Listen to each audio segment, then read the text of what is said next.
असुल हकीकत इहा आहे दिलावर खान त सांवल खान अकबर वारनि जे तरफ़ निकिरी वियो आहे ऐं राति ताणी ख़बर पइजी वेंदी त हू कहिड़ा कहिड़ा शर्त मञी ऐं उन्हनि ते सयूं करे आयो आहे।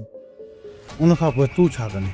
मां इन रूंडे वारे छोरे दिलशेर खे पाण सां मिलाए अकबर खान जे ॻोठ ते हमिलो कंदुसि। पोइ अकबर खान वारनि जा हथियार हूंदा ऐं असांजे ॻोठ जा माण्हू हूंदा, सभिनी जा सीना गोलियुनि सां परूं करे छॾींदा। इन्हीअ मौक़े मां दिलावर खान असांखे भरपूर फ़ाइदो वठणो पवंदो। मुराद, मुंहिंजो सौटु मुंहिंजे लाइ सभु कुझु आहे। मां पंहिंजे सौट खे आज़ादु कराइण लाइ हर हद पार कंदुसि, पोइ हिते न हटंदुसि। जिन ॻोठ वारनि असां सां गद्दारी कई आहे न, उनखे बारूद जी बाह में सड़ण लाइ अकेलो छॾींदासीं। जीअं उन्हनि खे ख़बर पवे त कंहिं ॻोठ जे चङे मुड़ुस सां गद्दारी कई वेंदी आहे त उनजो अंजाम छा थियणु घुरिजे।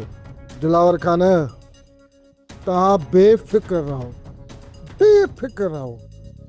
इन बारूद जे ढेर खे बाहि मां ॾींदुसि, पर बाबा साईं अॻिते जी तव्हांखे पारत आहे। मूंखे अकेलो न छॾिजो, मुंहिंजी पिया मालिकी कजो।